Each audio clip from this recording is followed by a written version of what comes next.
Premier tour des législatives qui a installé, après le score de près de 18% à la présidentielle, le rassemblement que je dirige, que je conduis comme la troisième force politique du pays, avec 13,6% le soir du premier tour. Je vous rappelle que ceci est le meilleur score aux législatives que nous avons obtenu depuis que les élections législatives sont couplées avec la présidentielle, étant entendu que la logique institutionnelle donne évidemment un avantage au mouvement dont est issu le président de la République récemment élu.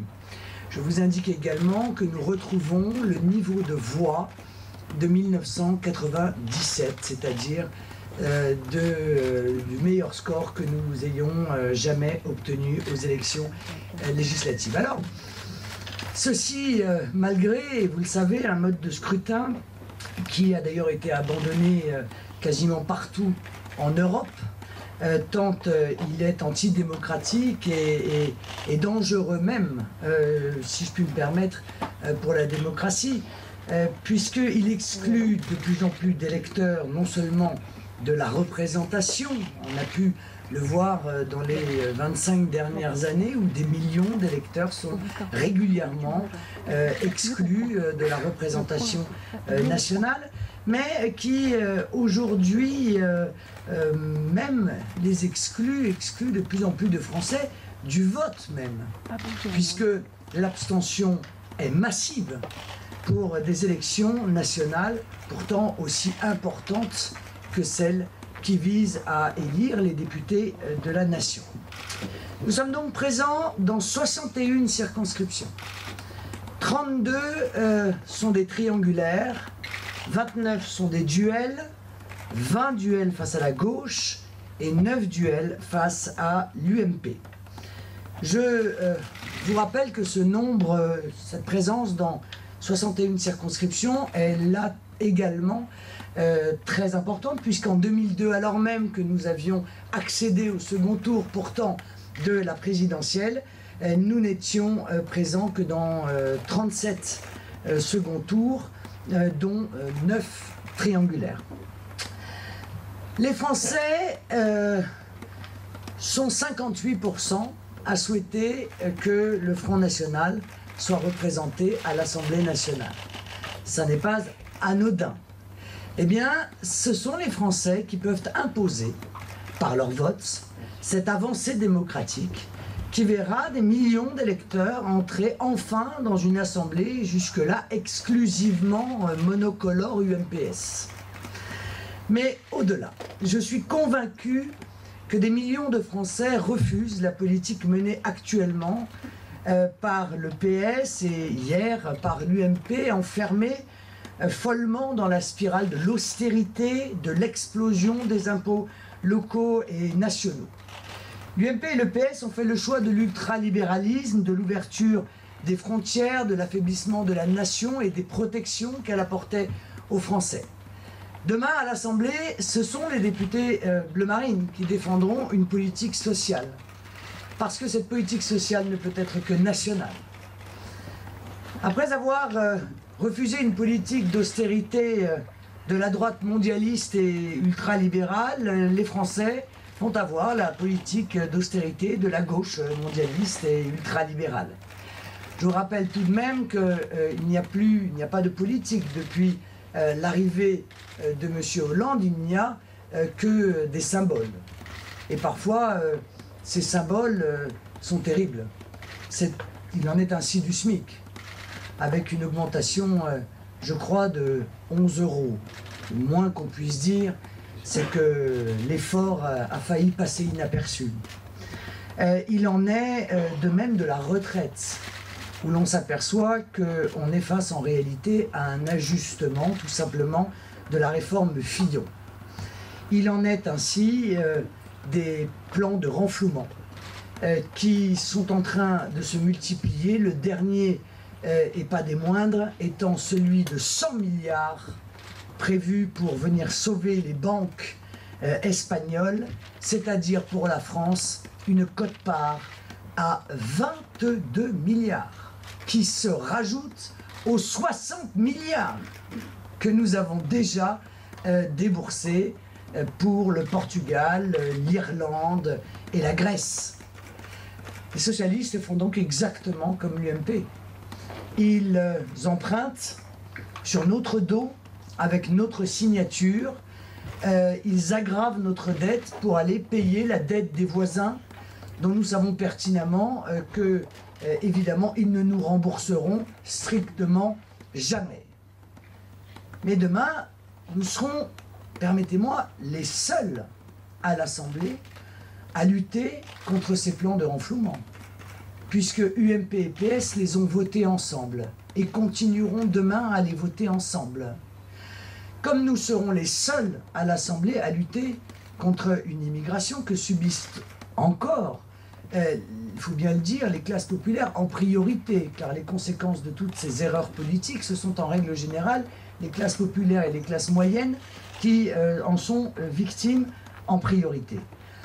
Nous serons la voix de ces invisibles, de ces oubliés qui ne se sentent pas représentés et qui même bien souvent se sentent trahis. Dois-je vous rappeler que, si l'on en croit, les sondages qui sont meilleurs quand ils testent les idées politiques que quand ils testent les niveaux électoraux, je pourrais vous en parler un tout petit peu plus tard, une majorité de Français sont pour des protections aux frontières nationales. Or, à l'Assemblée, nous serons demain les seuls à défendre des frontières nationales.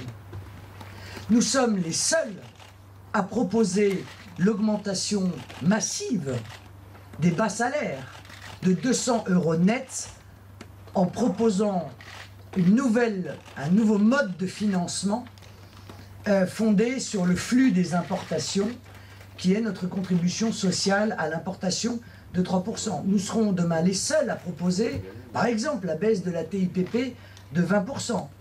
Nous sommes les seuls à rejeter l'Europe fédérale et de plus en plus dictatoriale avec ses folles politiques qui sont construites et imposées par l'UMP et le PS main dans la main. Les Français ne supportent plus, dans leur très grande majorité, le laxisme judiciaire. Nous non plus, mais nous sommes les seuls, puisque UMP et PS ont rivalisé, il faut bien le dire, dans ce domaine, de la culture de l'excuse permanente. Ils ont rivalisé d'énergie. Alors, à la veille de ce second tour, je puis vous indiquer que, et ce ne sera pas une surprise pour vous, dans les circonscriptions où nous sommes présents, au second tour, nous nous maintiendrons, à une ou deux exceptions près. Et nous avons la capacité d'avoir des élus. C'est aujourd'hui une certitude.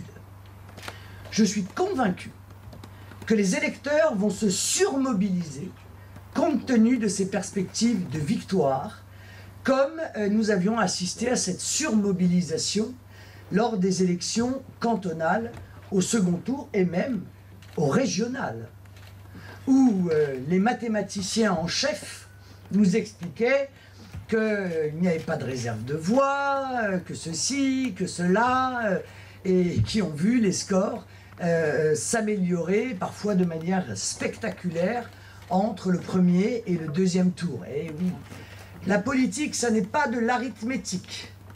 1 plus 1, ça fait rarement 2. Monsieur Urbaniak, d'ailleurs, dans ma circonscription, s'en est en l'occurrence rendu compte. Dans les circonscriptions où nous ne sommes pas présents, nos électeurs auront bien entendu une liberté totale de vote. Et nous n'entendons pas leur donner de consignes. Nos électeurs sont des citoyens à part entière, libres, éclairés, responsables, et donc parfaitement aptes à déterminer par eux-mêmes le choix qu'ils feront au second tour. En revanche, au-delà des étiquettes, nous entendons participer concrètement à la moralisation de la vie politique et de la vie publique. C'est ainsi que nous invitons nos électeurs à ne pas accorder leur confiance et donc à faire battre ceux qui ont un comportement contraire à cette nécessaire morale publique dont je pense que c'est un bien commun que chacun doit préserver, ou ceux qui ont eu à l'égard de nos électeurs un comportement particulièrement méprisant, haineux, insultant et antidémocratique. Nous allons donc demander à nos électeurs de ne pas faire confiance et donc de faire battre M. Pupponi, M. Aeschlimann, M. Tron, M. Jack Lang, M. Xavier Bertrand, Mme Neuville dans la 3e circonscription des Pyrénées-Orientales et M. Slimane Tir dans la 8e circonscription à Roubaix. Concernant le cas spécifique de Mme Nathalie Kosciusko-Morizet, qui avait clairement indiqué qu'entre un candidat Rassemblement Bleu Marine et un candidat socialiste, elle voterait sans aucun complexe pour le candidat socialiste, eh bien, nous demandons à nos électeurs d'appliquer à Mme Kosciusko-Morizet la réciprocité et par conséquent à voter pour le Parti socialiste dans sa circonscription. Je suis à votre disposition, bien entendu, pour répondre à vos éventuelles et sûrement extrêmement nombreuses questions. Le duo, je ne sais pas par qui commencer. Bah, par celui que vous préférez. Ah. Donc c'est moi, je crois. Allez, Armstrong. On n'est jamais mieux servi que par soi-même, monsieur Mestre. Ouais, oui. Donc vous parliez de que vous vous maintiendrez dans toutes les circos, sauf une ou deux exceptions près. Quelles sont ces exceptions? Eh bien, nous vous donnons ces éléments demain, puisque vous savez que le dépôt des candidatures... Voilà donc pour la position officielle du Front National avant le second.